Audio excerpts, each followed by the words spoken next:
Hello everyone, welcome back. और आज जो हमने टॉपिक लिया है वो है रिमाइंडर थ्योरम। पिछले लेक्चर में हमने डिवीजन सीखा था, लॉन्ग डिवीजन मेथड से पूरा परफॉर्म करना पॉलिनोमियल्स का। आज जो हमने टॉपिक लिया रिमाइंडर थ्योरम है, इंपॉर्टेंट है एग्जामिनेशन के लिए। साथ में मैंने कुछ क्वेश्चंस भी लिए हैं। पहले हम रिमाइंडर थ्योरम समझेंगे, रिमाइंडर थ्योरम समझने के बाद ये हम सारे क्वेश्चंस करेंगे। तो चलिए देखते हैं रिमाइंडर थ्योरम क्या होती है। पहले स्टेटमेंट समझते हैं, स्टेटमेंट के बाद उसको देखेंगे कि कैसे अप्लाई करनी है रिमाइंडर थ्योरम और किस तरह से हम इनके आंसर्स निकालेंगे क्वेश्चंस के। तो क्या होती है रिमाइंडर थ्योरम? एक कोई पॉलिनोमियल लेते हैं px, let px be a polynomial of degree greater than और इक्वल्स टू 1। डिग्री मतलब जो px हमारा पॉलिनोमियल है उसमें x की वैल्यू या तो 1 के बराबर हो या तो 1 से ज्यादा हो। x की हाईएस्ट पावर या तो 1 के बराबर या 1 से ज्यादा। तो let px be any polynomial of degree greater than और equals to 1 and let a be any real number. और a हमारे पास क्या हो, कोई भी एक रियल नंबर। रियल नंबर के अंदर सारे नंबर्स हमारे इंक्लूड हो जाते हैं। px पॉलिनोमियल हो और let a be any real number, तो उस केस में लिख लेते हैं let px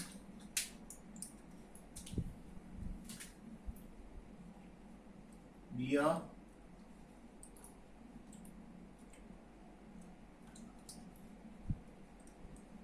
polynomial of degree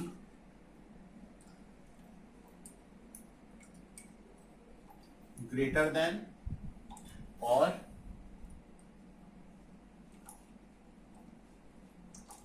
equals to 1, या तो 1 से ज्यादा या 1 के बराबर, and a small a be यानी रियल नंबर। ये हमारा क्या हो, एक रियल नंबर।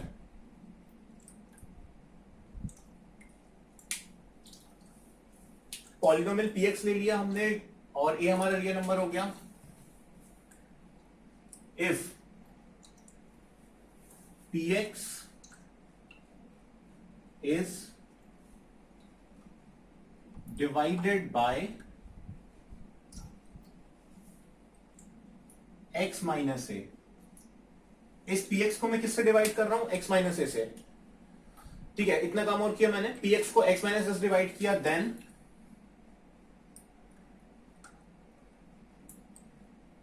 द रिमाइंडर, मतलब इसको डिवाइड करने के बाद, इसको डिवाइड जब हम कर देंगे तो डिवाइड करने के बाद जो हमारे पास रिमाइंडर बचेगा, the remainder will be pa। ये कहती है हमारी रिमाइंडर थ्योरम कि px हमारे पास एक पॉलिनोमियल है जिसकी डिग्री या तो 1 या 1 से ज्यादा है। ठीक है, और a हमारे पास एक रियल नंबर है। a हमारा एक रियल नंबर है और उसको जब हम डिवाइड, px पॉलिनोमियल को जब हम डिवाइड करते हैं किससे, x माइनस ए से। जब px को x माइनस ए से डिवाइड करेंगे तो उस केस में जो हमारे पास रिमाइंडर बचेगा ना, क्वेश्चन नहीं, रिमाइंडर जो नीचे लास्ट में बचता है वो कितना होगा, pa। इतनी सी बात कहती है हमारी रिमाइंडर थ्योरम। लास्ट क्लास में मैंने ये भी बताया था कि जो हमारा डिविडेंड होता है equals to divisor into quotient, और किसके साथ प्लस करते हैं हम इसको, रिमाइंडर के साथ, है ना। डिविडेंड हमने क्या लिया यहाँ पे, px से हमारे डिविडेंड। डिवाइजर क्या है, जिससे डिवाइड कर रहे हैं, किससे डिवाइड कर रहे हैं, x माइनस से डिवाइड कर रहे हैं, तो डिवाइजर हो जाएगा मेरा x माइनस से। क्वोशंट, क्वोशंट क्या आ रहा है, क्वेश्चन क्वेश्चन क्वेश्चन कुछ भी आए लो, मैंने मान लिया कि मेरा क्वेश्चन जो है qx आया, qx करके क्वेश्चन आ गया। इस px को जब मैंने x माइनस से डिवाइड किया तो qx क्वेश्चन आया, और रिमाइंडर क्या बच गया, r मेरा रिमाइंडर बच गया। ठीक है, मैंने क्या बोला है, when it is divided bye ये, अगर ये इससे डिवाइड कर रहे हैं तो x की वैल्यू क्या हो जाएगी, तो हमारे क्या बोल रहे हैं, रिमाइंडर क्या बच रहा है, pa। हम पुट करके देख लेते हैं। x की जगह a पुट अगर मैं करता हूं, अगर मैं x की जगह क्या पुट कर रहा हूं, a पुट करता हूं, तो क्या हो जाएगा, ये बचेगा मेरे पास x की जगह पे a, यहां पे x की जगह पे a बचेगा, a माइनस ए हो गया, ये बचेगा मेरे पास qx, और प्लस साथ में इसके बचेगा r। a माइनस से क्या दे देगा मुझको, ये वाला पार्ट दे देगा 0, और 0 के साथ qx का मल्टीप्लाई करूंगा तो ये तो पूरा का पूरा 0 ही हो जाएगा। होगा कि नहीं होगा, a माइनस ए जीरो होगा, zero multiply by Q x, ये हो गया जीरो, बच क्या गया सिर्फ r। इसका क्या मतलब हो गया, p a की वैल्यू क्या है r क्या है हमारा रिमाइंडर। तो ये हमारे ये चीज हमें प्रूव करती है कि जब रिमाइंडर थ्योरम में px को डिवाइड करते हैं x माइनस ए से, a हमारा रियल नंबर है, तो उस केस में जो रिमाइंडर बचता है वो क्या बचता है r, मतलब हमारा रिमाइंडर जो होता है pa होता है, सॉरी जो रिमाइंडर होता है वो pa बचता है हमारे पास। तो ये हो गया रिमाइंडर थ्योरम का प्रूफ, ये हो गई हमारी रिमाइंडर थ्योरम। समझ में आ गई होगी, नहीं आए एक बार रिवाइंड करके पीछे जाके देख लेना यार, समझ में आ जाएगी। उसके बाद भी दिक्कत आए तो कमेंट कर देना, इतनी कोई बड़ी चीज नहीं है, इजीली समझ में आ जाएगी। तो ये हो गया हमारा रिमाइंडर थ्योरम, बस इतना ध्यान रखना डिवाइड किससे कर रहे हैं, x माइनस ए से, ठीक है। तो उस केस में रिमाइंडर क्या बच रहा है, p है, ये काम की चीज है। तो ये हो गया मेरे रिमाइंडर थ्योरम प्रूफ के साथ। अब हम देखते हैं इसके क्वेश्चंस, इसको हटा देता हूं।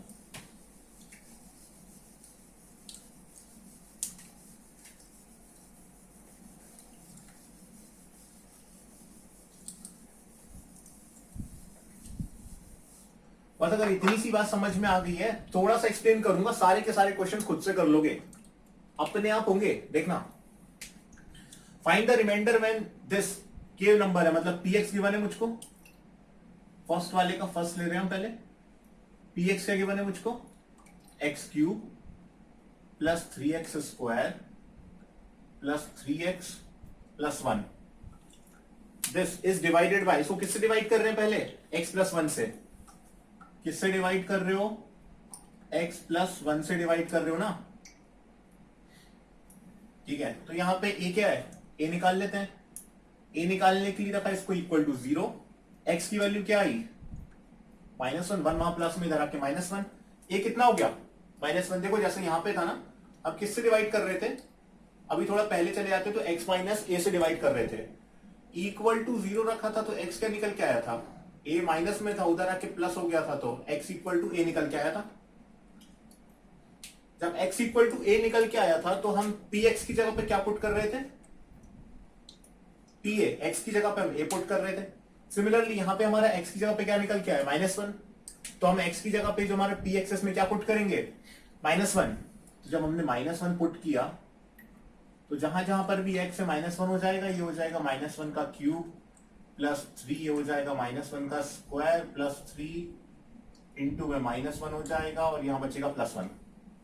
-1 का क्यूब -1 इंटू -1 ये दे देगा हमको -1 प्लस -1 का स्क्वायर 1 बचेगा, तो 3 1 यहां पे दे देगा 3 इंटू -1 -3 बचा, और फिर +1 +3 -3 0 हो गया, -1 +1, तो इसका रिमाइंडर क्या निकल के आया, 0। रिमाइंडर ही है ना, ये इक्वल टू क्या है, p ऑफ -1, और यही तो मेरा रिमाइंडर था। रिमाइंडर थ्योरम यही तो कहती है, और यही हमारा रिमाइंडर था, तो उसने हमें रिमाइंडर फाइंड करने को कहा है, तो हमने इजीली रिमाइंडर थ्योरम का यूज करके हमने फाइंड कर लिया इसका रिमाइंडर। डायरेक्ट मेथड से करके देखना, सेम आंसर मिलेगा। लास्ट क्लास में डायरेक्ट मेथड बता चुका हूं, जिसको नहीं आता, जिसने नहीं देखा पिछला वीडियो चेक कर लेना, प्लेलिस्ट में जाके मिल जाएगा, division of polynomial long division वाला कैसे करते हैं। ये पहला क्वेश्चन खत्म। इसी तरह से हम सारे क्वेश्चंस करेंगे एक के बाद एक, देखते जाओ। समझ में आ गया होगा, सिंपल है, कोई ज्यादा बड़ी बात नहीं है।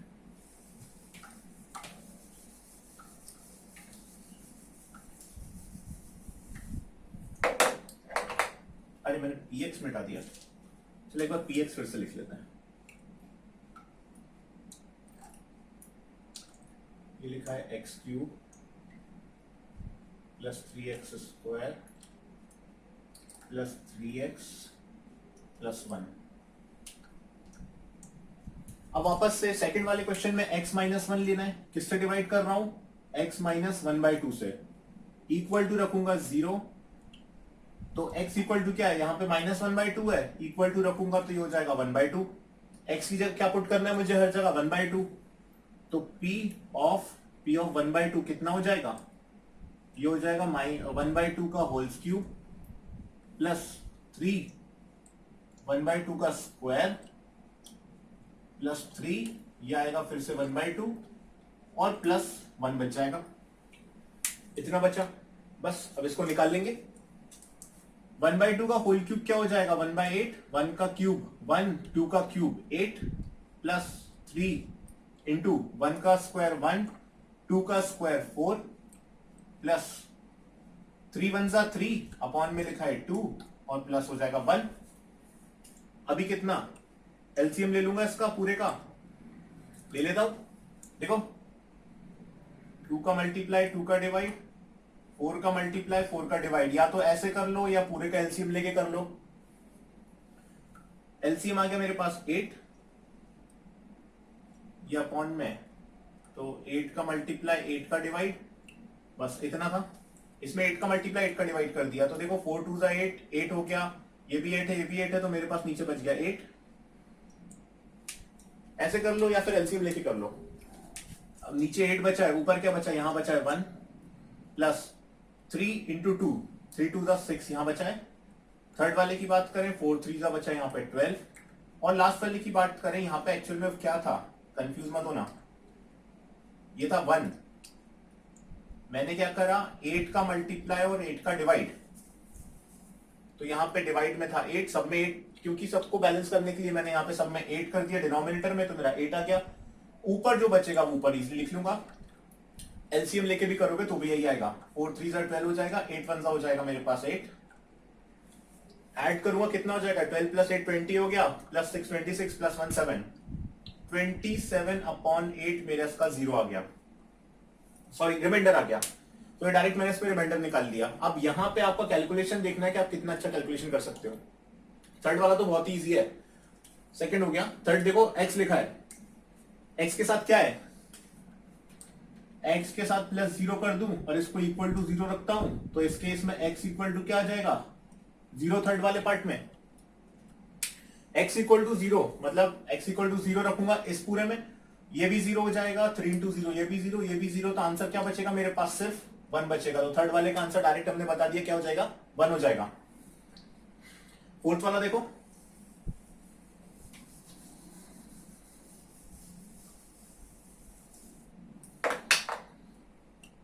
इजी है। फोर्थ वाला है x plus pi, x plus कितना पाई, इक्वल टू रखूंगा 0, x इक्वल टू क्या आ गया माइनस पाई, तो x या क्या पुट करना है मुझे माइनस पाई, तो p ऑफ माइनस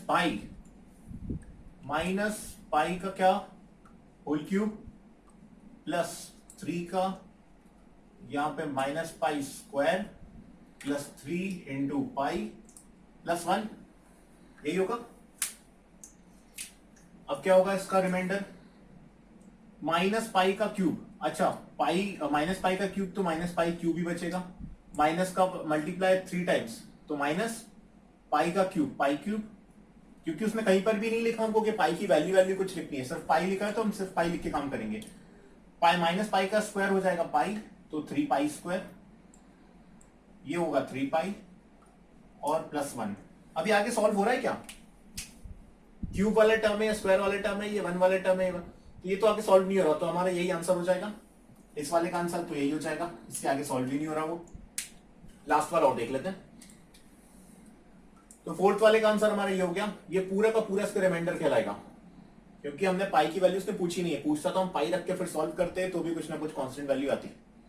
तो ये फोर्थ का आंसर हो गया। फिफ्थ वाला देखते हैं,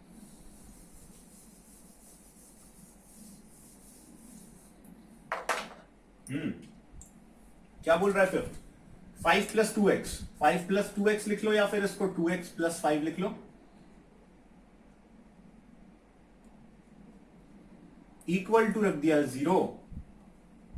अब यहां से 2x वहीं रहने दिया, 5 प्लस में था, राइट हैंड साइड आके क्या हो जाएगा माइनस, 2 यहां मल्टीप्लाई में है, राइट हैंड साइड जाके क्या हो जाएगा 2 यहां मल्टीप्लाई में है ना, उधर साइड जाके क्या हो जाएगा 2 डिवाइड, तो x इक्वल टू माइनस 5/2 हो गया। तो x की जगह बस px में माइनस 5/2 पुट कर देंगे और आंसर निकाल लेंगे जो भी आएगा, देख लेते करके, p माइनस 5/2, तो ये हो गया माइनस 5/2 का क्या होल क्यूब प्लस 3 माइनस 5/2 का क्या स्क्वायर, फिर प्लस 3 इंटू में माइनस 5/2 और साथ में लिखा है प्लस 1। अब यहां देखो माइनस का क्यूब माइनस ही होगा, 5 का क्यूब 125, 5 5 25, 25 5 125, 2 का क्यूब हो जाएगा 8 प्लस 3 लिखा हुआ है इनटू माइनस का स्क्वायर प्लस हो जाएगा, माइनस माइनस प्लस, 5 का स्क्वायर 25, 2 का स्क्वायर हो जाएगा 4 प्लस, अच्छा प्लस और माइनस तो यहां बचेगा क्या माइनस, 5 3 हो जाएगा 15 अपॉन में हो जाएगा 2 और प्लस हो जाएगा 1। अब या तो एलसीएम ले लो या फिर से वही कर लो। देखो 8 सबसे बड़ा है तो सबको मैं 8 ही बना देता हूं, इसको 8 बना, इसके डिनोमिनेटर में 8 सबसे बड़ा है पूरे में, सबको मैं 8 बना देता हूं, मेरा काम वही खत्म हो जाएगा। इस वाले पार्ट में 8 बनाने के लिए मैं क्या करूंगा, 4 2 8 होता है ना, तो मैं 2 का मल्टीप्लाई 2 का डिवाइड कर देता हूं, इसको 8 बनाने के लिए 4 का मल्टीप्लाई 4 का डिवाइड कर देता हूं, 4 2 8 हो जाएगा, और इसको 8 बनाने के लिए 8 का मल्टीप्लाई और 8 का डिवाइड कर देता हूं। आप एलसीएम लेके भी कर सकते हो, कंफ्यूज नहीं हो ना, एक ही बात है, कोई डिफरेंस नहीं है इसमें और उसमें।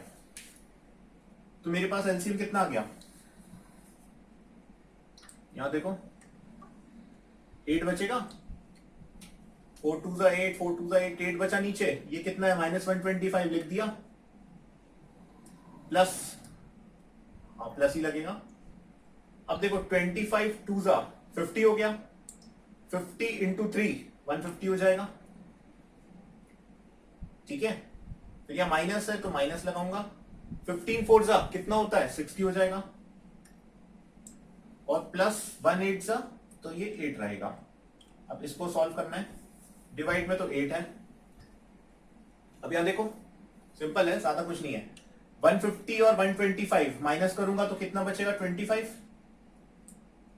पहले वाले में से, दूसरा है -60, अच्छा -60 और +8 कर दूंगा तो कितना बचेगा, -60 में से मैंने +8 कर दिया तो कितना बचा मेरे पास 52, ठीक है। अब इसमें प्लस माइनस माइनस होगा, ये हो जाएगा माइनस, 52 में से 25 माइनस करना है, 12 में से 5 गया तो कितना बचेगा 7 बचा, और 4 हो जाएगा, 4 में से 2 गया तो 2, -27 अपॉन 8 मेरा इसका आंसर आ जाएगा। सारे के सारे क्वेश्चन बता दिए, एक भी नहीं छोड़ा। सेकंड वाला पार्ट देखो अब इसका, find the remainder when it is divided by x minus a. ये तो और भी आसान है, अभी तो आप खुद ही कर सकते हो, देख लेते हैं। पहला वाला पार्ट खत्म हो गया हमारा, देख लो पहला पार्ट खत्म हो गया है, हम सेकंड वाला करेंगे अब इसका।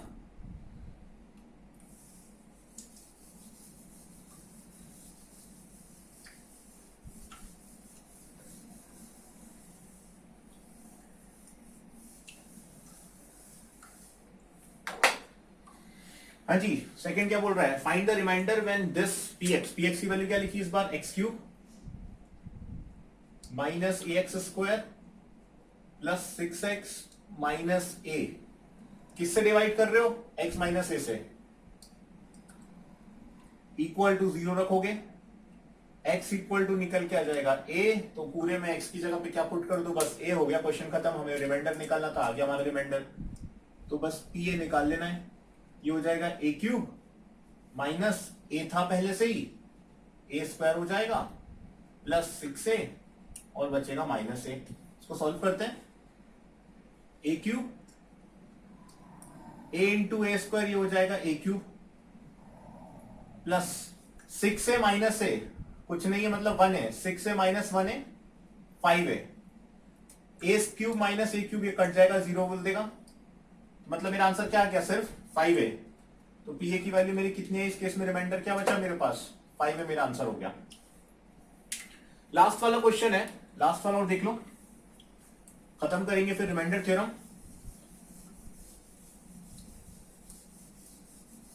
और नेक्स्ट क्लास से हम दूसरा टॉपिक उठाएंगे। इसको एक बार फिर से देख लेना, जिसको दिक्कत आ रही समझ में आ जाएगा इजिली, और समझ में नहीं आए तो मुझे नीचे कमेंट कर देना। Check whether 7 + 3x is a factor of ये, किसका factor, 3x cube plus 7x का फैक्टर, कौन, 7 + 3x या फिर 3x + 7। हमेशा स्टैंडर्ड फॉर्म में इक्वेशन को लिखा करो, स्टैंडर्ड फॉर्म डिक्रीजिंग ऑर्डर में चलता है। 7 + 3x किया, 3x + 7, हमें बताना है कि इसका फैक्टर ये है कि नहीं, अगर फैक्टर है तो रिमाइंडर क्या होना चाहिए, 0 के इक्वल। अगर ये इसका फैक्टर है तो उसका रिमाइंडर क्या आना चाहिए, 0 आना चाहिए, हमेशा याद रखना।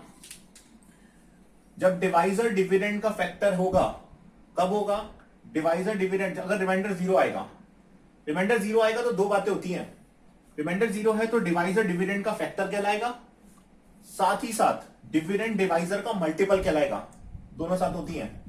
डिवाइजर डिविडेंड का फैक्टर और डिविडेंड डिवाइजर का मल्टीपल, कब, जब इनका रिमाइंडर क्या है, 0 आए। तो अगर वो उसका फैक्टर है तो उसका रिमाइंडर क्या होना चाहिए, 0 की इक्वल होना चाहिए।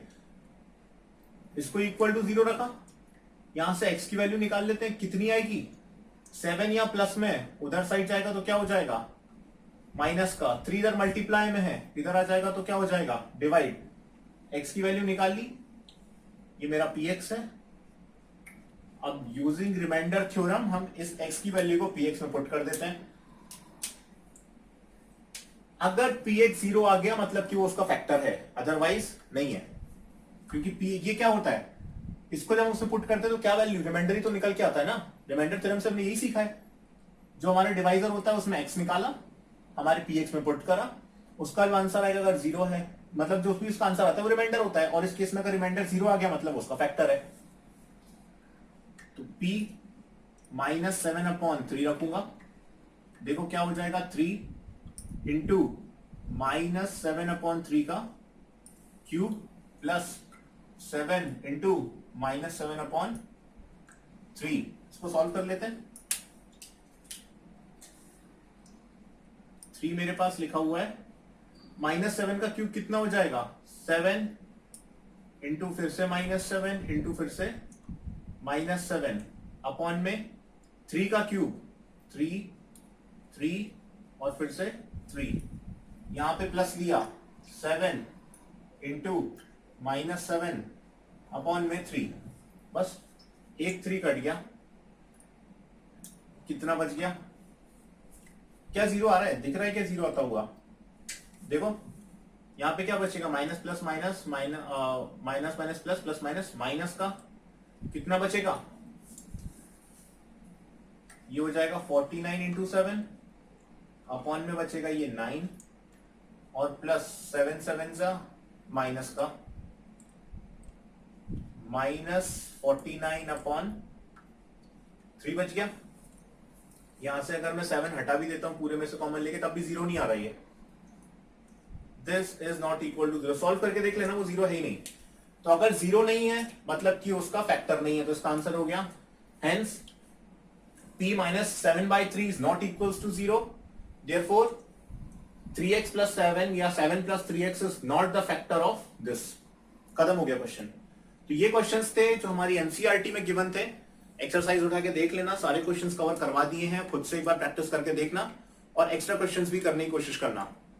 जहां डाउट आए कमेंट कर देना, कमेंट नहीं करने का मन हो तो डिस्क्रिप्शन में मेल आईडी डली है, स्क्रीन पर भी आ जाएगी, तो मेरी मेल आईडी पे मुझे मेल कर देना, ठीक है।